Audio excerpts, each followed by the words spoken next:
What's going on, guys? Thanks for tuning in to another episode of Honeypot, the newest betting show brought to you by 49ers Hive. My name is Zach Hernandez, and as always, I am joined by my co-host, Christian Dyer, and we'll be bringing you, as always, the best NFL bets of the week. Christian, can you believe we're already at the championship weekend? No, especially after what last weekend did to me. That was crazy tough. how fast it flew by. Yeah, it was tough. That Niners-Packers game took years off my life. But, I was thinking the Niners have played games just like this in the playoffs. Maybe we weren't expecting it because this offense had been so good. But going back to last year, the divisional round versus Dallas, it was very close, very tight. And then the year before that game in Green Bay, where the Niners won with not scoring an offensive touchdown.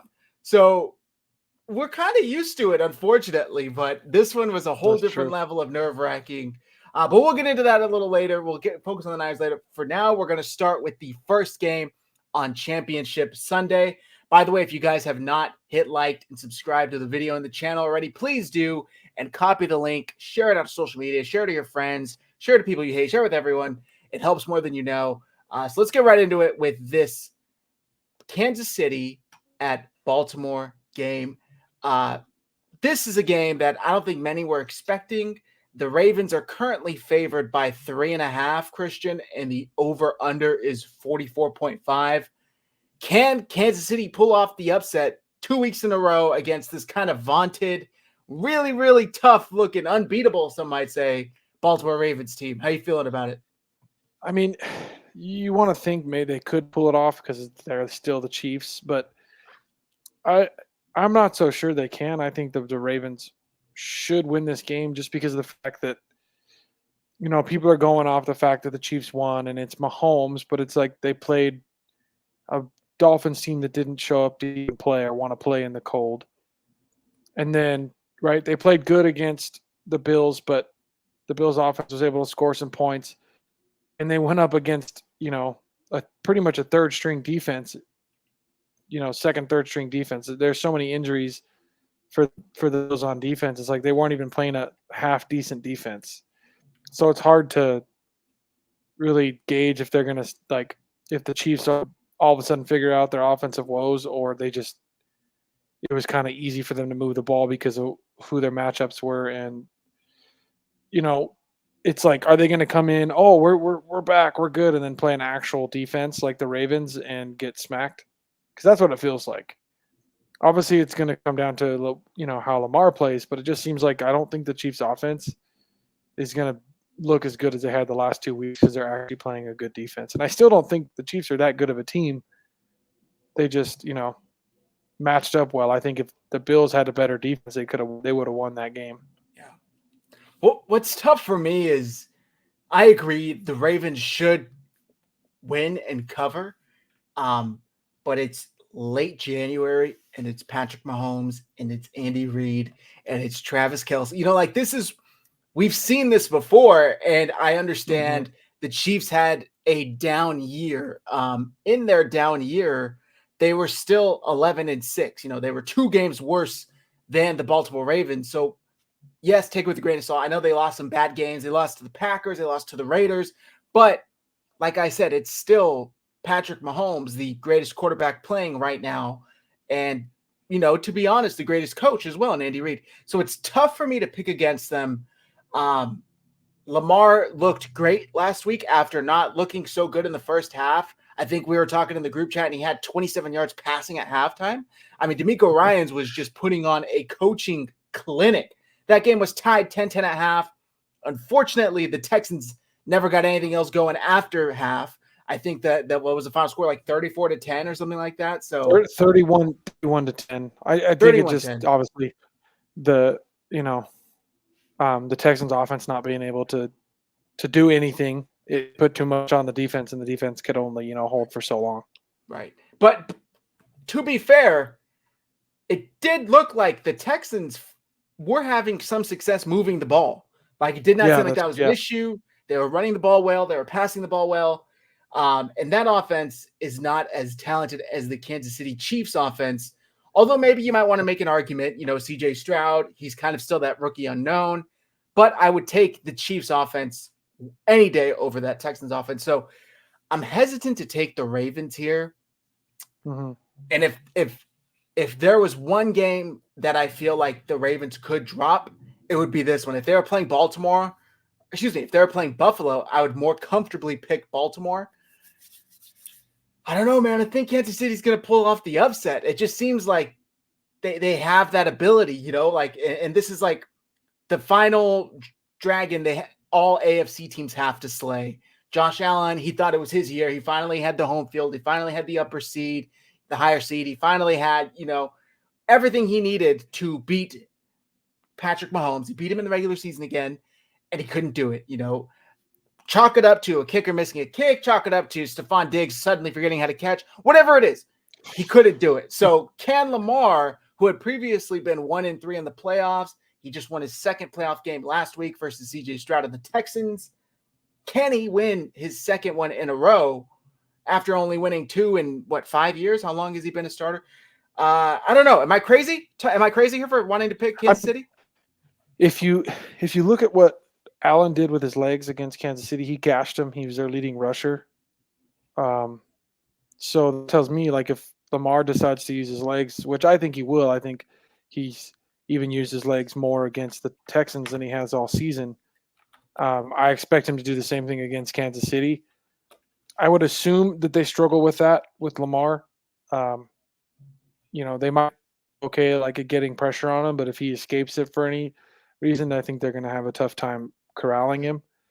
So if the Ravens are going to win, it's because Lamar is able to escape the pocket and run. I think him utilizing his legs is a big thing. It's just hard to say because it's like, do the Chiefs win because it's a shootout and then they win a shootout, or do they win because their defense just puts the stop on Ravens offense? Yeah, it's true. It is tough. I will say though, to your point, was it Willie Gay that went out with an injury, and he was kind of the spy for Josh Allen. That was the plan going into the game. He was going to be spying Josh Allen, and as soon as he went out, Allen had his day running. So could it have been different if Gay doesn't get hurt? Yes. Now on the flip side, talking about injuries, Joe Tooney, the all-pro guard for the Chiefs, has a pectoral strain he's dealing with. How much is that going to impact him? I don't know if the Ravens, let me see if they have any injuries. Tylan Wallace, wide receivers, questionable. Delshon Phillips, linebacker, questionable. And Marlon Humphrey is questionable. He's still dealing with that ankle injury, I believe. Do they get Mark Andrews back this week? What do you think? It was kind of rumored they were going to be activating him going into this divisional round. They ended up not doing it. Do you think they bring him back? He practiced all week last week, and then they said no. I assume he'll play in this game. Likely's been good for them anyway. So, I mean, if they have both, that might benefit them. It's hard to think too, because, like, wouldn't you think with the injury that the Chiefs have at the offensive line and as the defensive line has been playing for the Ravens, they're going to get a lot of pressure on Mahomes?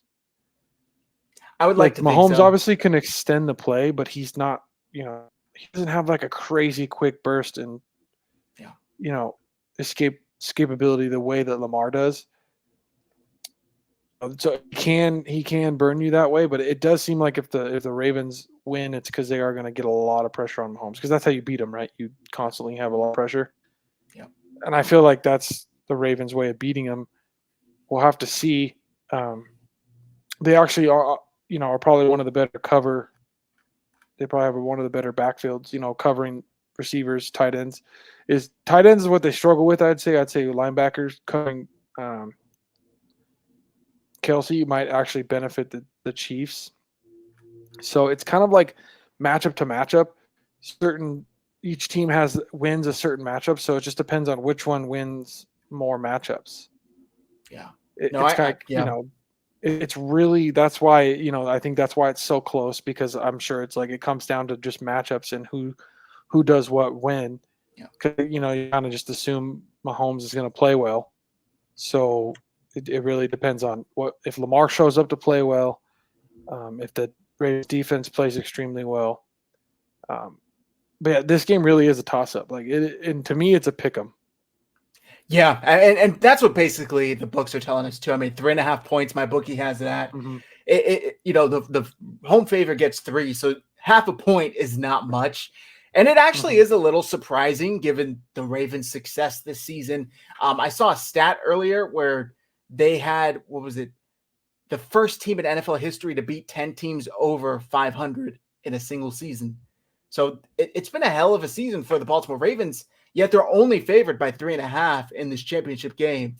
Also, we saw weather be an issue in the 49ers-Packers game last Saturday night.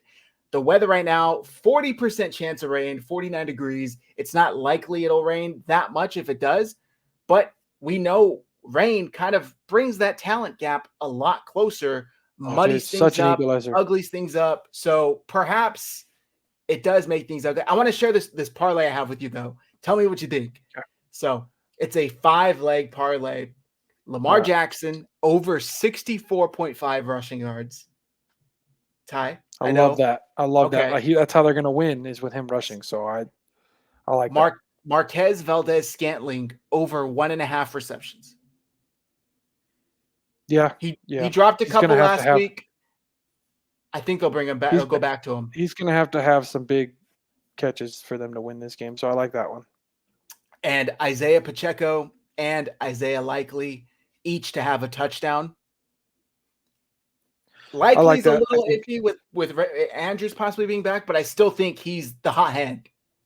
Mm-hmm. I think so too. I think it's just going to be, especially if you think if Andrews is in, and if they run a 2 tight end set, like that kind of helps with Likely getting a touchdown because Andrews is going to get a lot of the look, so it might free up Likely. Yeah. So I like that. I like it. I think Pacheco's going to have a big have one game leg. One more leg. Chiefs. Okay. Gus Edwards at least 21 rushing yards. Oh, yeah. 21. Yeah. So 5-leg parlay plus 2,200, $25 wins you $575.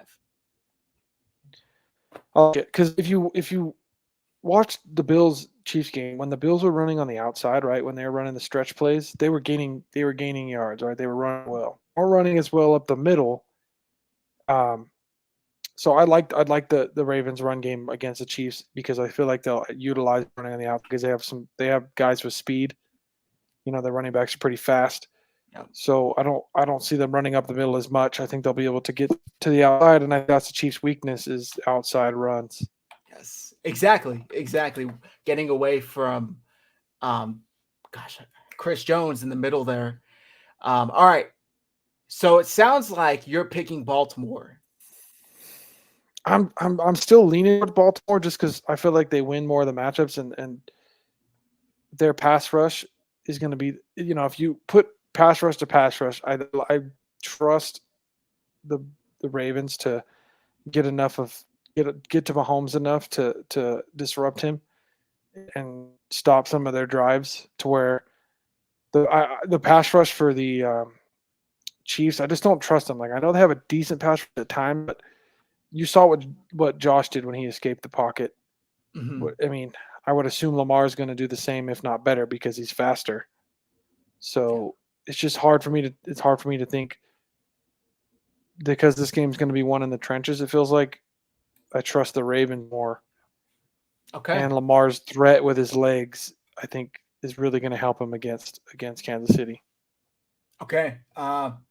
Give me Kansas City with the upset, baby. I think they're going to do it. Okay. This is going to be like a weird, like 21-20, 17-19 type game. I think it's going to be a low-scoring defensive slugfest. We'll see what it shapes out to be, but I'm really excited for this one, and I'm glad it's the early game so I can watch it, and then we can get into our next game here, the NFC Championship game. The Lions travel to Santa Clara, where the 49ers will host them in the championship game. The Niners, according to MyBookie, are favored by 7 points, Christian, and the over-under is at 51. How do you feel about this game? This one I'm a little worried. Like I feel like the 7 points is quite a lot. I'm kind of wondering where that 7 points is coming from, if they're basing it off what they know the Niners do in better weather or when they're at their best. I think the Lions match up well in certain areas. Like they're really good against the run. I feel like if we can establish a run game, um, it'll be better. But they are really terrible against the pass, so maybe they're assuming we lit them up in the passing game, right? Yeah, so the 49ers, they have a couple advantages, I think, in the pass game because the Lions really struggle to cover the pass. You could see kind of what was it Baker Mayfield threw for the most yards this weekend of any quarterback. Um, they did run the ball well at times. Like they were able to find holes and get wide out for some big gains, which the Buccaneers don't even run the ball well. So the Niners who do run the ball well, it'll be interesting to see if we're able to get if the Niners are able to get the run game going. But I think if they can't, it is going to be worrisome to put it all on Purdy. Yeah. The Lions do struggle in bad weather or in outdoors, right? They don't play as well outdoors. Goff doesn't play as well outdoors. So I'm just wondering if that's a factor. I'm just trying to find where they're giving the Niners 7 points, right? The Ravens have been more of a buzzsaw. They're only getting 3 points for Kansas City, but yet the Niners are getting 7 for the Lions. I'm trying to figure out where they're giving the Niners so many points. I think it's pretty simple. Okay, go ahead. I really do think. I think that the Lions are a great team. They're a good team, but one, they're inexperienced, and two, I just don't think they're on the same level. I think the Lions defense does not match up with the 49ers defense. Now, to be fair, the 49ers defense has not looked like the 49ers defense the last, 3 to 4 games. Chalk it up to rust, chalk it up to, injuries, whatever it is, but their rushing defense didn't look great Saturday night versus the Packers. Now, you could say take away Aaron Jones's, 1 carry for 53 yards. The 49ers held him to 3.3 per carry.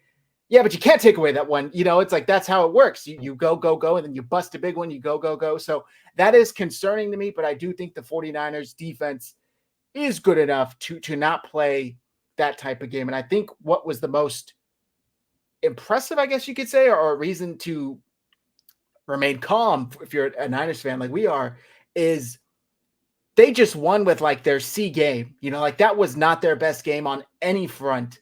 You had Ambry Thomas out there grabbing PIs every play. You had defenders falling down because their cleats couldn't grip.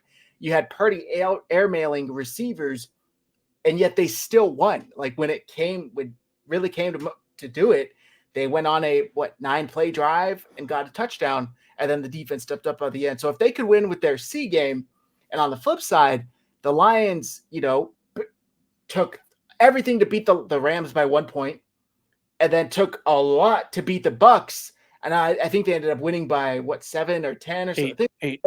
You're right. 8 points. So I just think the Lions are a really good team. I love what they're doing. I love Dan Campbell. But I think you alluded to it yourself. They're kind of a different team outdoors. Although they've been good on the road, I think they're 6-3 or 6-2 on the road this year. It's different outside in a cold environment, something they're not really used to, in my opinion. So, and I say cold, I'm from California. It's going to be like 60 degrees. So cold, but, for a dome team, it's different. Yeah.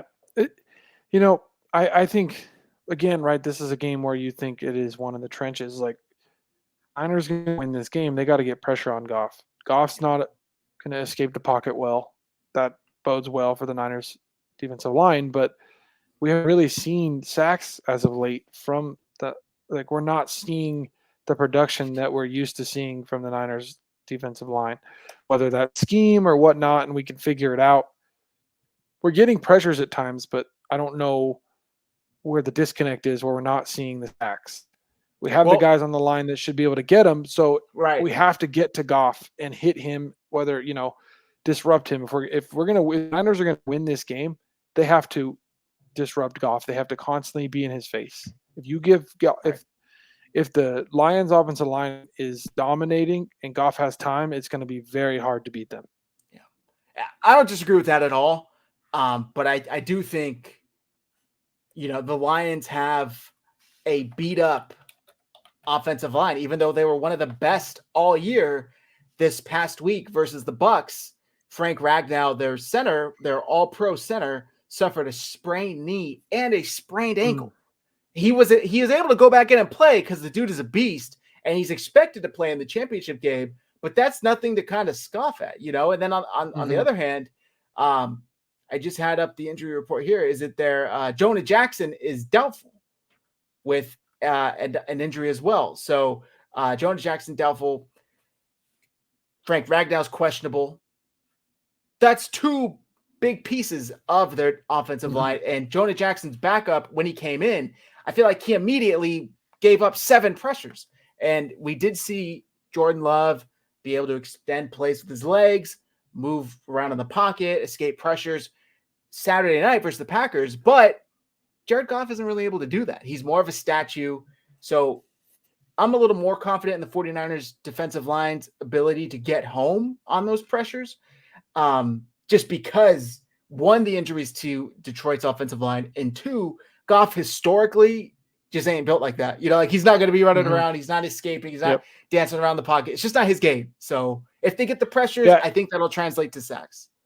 Yeah. And another thing to think about too, though, is the matchup of Hutchinson versus McKivitz, right? Hutchinson normally rushes from the right side, you know, the defensive left side, the offensive right side. That means you're going to have McKivitz on Hutchinson. It's not like they're going to have Trent Williams on Hutchinson. That would feel a lot better. Yeah. So how do the Niners handle that, right? Are they chipping them with the tight end, chipping them with a running back? How are they gonna do that? Yeah. I think it bodes well. Yeah, I think it bodes well running a little bit, because if Hutchinson's on that side and we're running behind Trent Williams, I do like the Niners. So the Niners running behind Trent Williams, I like that. You know, they're running away from their best defensive lineman in Hutchinson because he does go on the other side. So it's going to be interesting just to see these matchups in the trenches. I think that's where the game's going to be won, and it's the most, you know, important part of the game. And it's just going to be interesting to see who comes out and plays better. Yeah. This game can either be really close or be a blowout. Yeah. So let me ask you this. Would you agree Kyle Shanahan is the better head coach? Yes. Take your unbiased 49ers fan, right? Okay. Would you also agree Kyle Shanahan arguably had one of his worst coaching performances last week versus the Packers? Yes, he was second guessing himself. He was not being, he was like playing not to lose, right? The drive right before halftime. Clock management was poor. They looked like they could have scored a touchdown, and he was just so worried about not giving the ball back to Green Bay. He didn't, push the issue to push the ball down the field. Right. And then the Niners get a field goal blocked. So it's like, was that really the right call? You could say that it was. The Niners ended up winning, right? Because they, don't give an extra possession to Green Bay. So, but it definitely, he was not at his best. It's kind of weird with both these coaches, though. You have quite the opposite. One who's tends to be a little more conservative, right, and doesn't let certain things lose the game. And then you got a guy like Dan Campbell, who is Dan Gamble. Gamble, right? And that could bite him, right? It's helped him a little bit here. It's helped him get to the point where they're at, right? The way he's called some of these versions, going on fourth down, the fakes. But in a game like this, sometimes that can come back to bite you. Just like being too conservative come back to bite you. So that's the whole point I'm asking is, do you think, we both agree he didn't have his best coaching performance, but how likely is it that he has 2 poor coaching performances in a row, especially in the playoffs? I don't think so. That's the thing, is I don't think he does. I mean, every single time he's been in the playoffs as the 49ers head coach, he's been at least to the NFC Championship. Yeah. Right? Yeah. Gets at least to the NFC Championship, one time to the Super Bowl. I would expect a clinic in this game. I think Debo getting hurt threw off Kyle's game plan, so it made it look way worse, right? You don't expect him to get hurt, and it throws off the game plan because he is so intricate to the game plan when he's in the game, in the game between him and McCaffrey. they're so intricate to every part of the game that it changes, and that could be part of it. Then there's the rain, right? So the offense can't function the way that it normally should Yep. because of the rain, and it's such a equalizer. I would like to think you see Kyle Shanahan's best in this game, and he puts on a clinic. I think, he does save his best for the playoffs, and I expect to see that. I don't think we saw anything from his best because of the weather and because of the injury to Debo. I think it'll be different this time. And if Debo doesn't play, it still will be different because the game plan won't be built around Debo Samuel. Exactly. And that will change it. Yep. Yep. I agree with that a lot. I think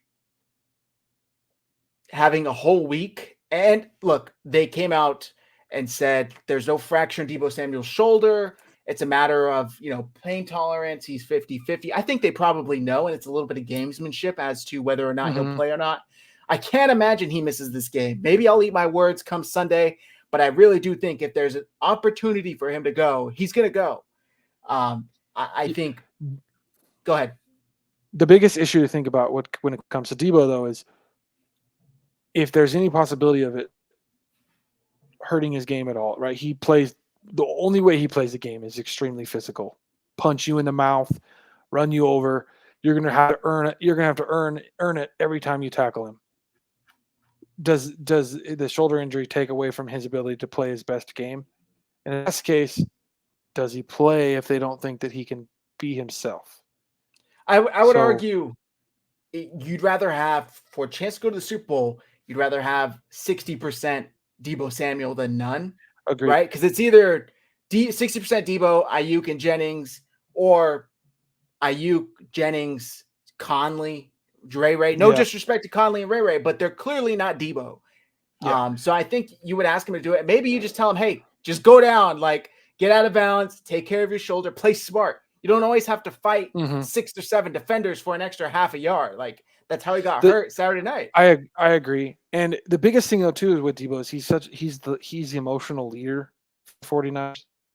So you want him out there because that guy plays with so much heart. And I'm not saying this as a fan. I'm saying this as just a fan of the NFL who watches football. Not many players play with as much heart as Debo Samuel does. Every time he has the ball, it's insane. And especially in the playoffs, we've seen him, take over games and play at a completely different level. So yeah, you want that guy out there just for that because it puts fear on the defense, just having him out there. So I can understand a 60% Debo just to have him out there. And to add to that, imagine the motivation and just the urgency after not playing a playoff game. He probably wants to go out there and ball so much harder because he didn't get to. He had to watch an excruciatingly close game Saturday night versus the Packers, thinking, I can't do anything to help my team win. And if he is out there Sunday versus the Lions, he's going to be doing everything he can. Well, hopefully, like I said, remaining smart. I got a parlay for you. Let me know what you think. 7 leg. Okay, it's a big one, I know. But I like the big ones. Let's do it. McCaffrey, Kittle, and Gibbs each score a touchdown. Okay. Kittle, at least 49 receiving yards. Gibbs, at least 13 receiving yards. McCaffrey, at least 66 rushing yards. And Goff, at least 1 interception. I like it. I think if you base off what we saw from the Lions last week, Otton was probably the best receiver for Tampa Bay in that game.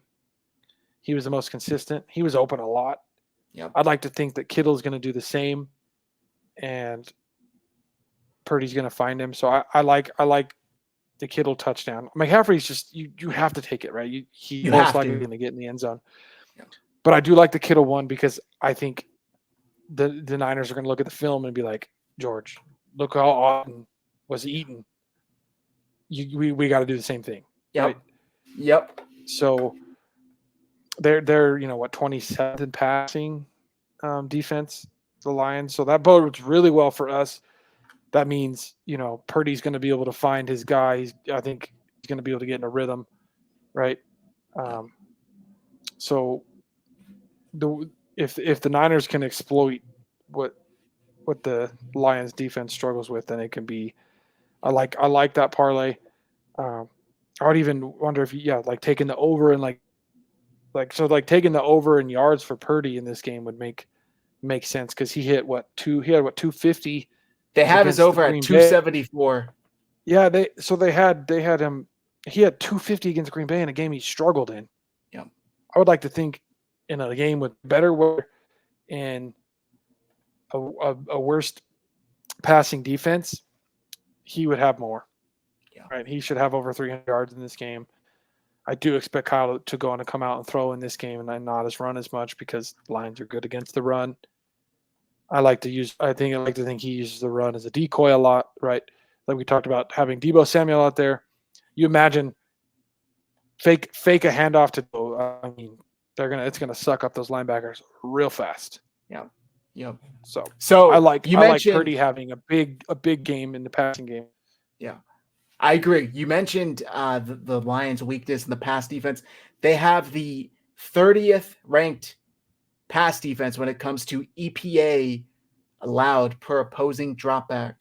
And the 49ers' strength is their passing offense. I mean, yes, of course, it's the rushing attack as well, but they're known as a very efficient passing offense. And Purdy maybe didn't have the best night Saturday night versus the Packers. So you would definitely think he's going to use this as an opportunity to show I can do it. That was an off game. That was the rain. That was, we'll chalk it up to whatever you want to chalk it up to. But he's going to prove, or at least do his best to prove, that he is that guy and he can do it and lead this team to another win, go to the Super Bowl and take it from there. Yeah. So it sounds like we're both taking San Francisco. Yeah. I want to take the Niners. You know what? As much as it's hard, I still want to take them to cover because I know the Lions. I do feel like the Lions are good and they scare me, but the Niners should be able to play their best game. Purdy should be able to get in a rhythm, right? I think that was what hurt him against Green Bay is he wasn't able to ever get in a rhythm and not being able to throw the ball correctly because the rain, whatnot. When Purdy gets in a rhythm, he's really good. We've seen how well he gets when he gets into a rhythm and he's feeling himself, right? And he starts feeling confident. The ball's coming out before receivers are even looking, right? Before they're even in their break, coming out of their break, right? He's on the ball. I think if we see that, then it's over. Yeah. Because this is kind of one of those games where for the Niners to win, right? They're going to have to use the pass to set up the run, and if the pass is setting up the run, that gets really dangerous. Agreed. All right, so we're both taking San Francisco. Let's end it as usual with picking the games. There's only 2 this time. Unfortunately, we started this show picking every single game that's out there. Well, now, fellas, we are just down to 2 games. It is championship weekend, and very soon we will be down to just 1 game, the Super Bowl. Bear with me while my bookie loads. It's being very slow right now, but that's all right. And we will pick the best games.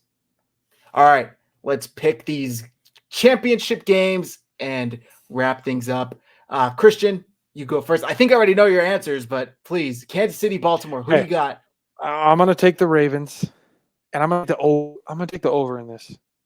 Okay. Right? You want to think it's going to be defensive game, but it's just with these quarterbacks. I'm going to take the over. Like that's pretty. What are we at? 44 seems kind of low, doesn't it? It does, but maybe the weather becomes a factor. I don't know. I hear you. I hear you. All right, Lions, Niners. I'm going to take the Niners. You know what? I'm going to take the over in this. Okay. As well. So your total is 4-leg parlay plus 657 odds, 25 wins, 163.98.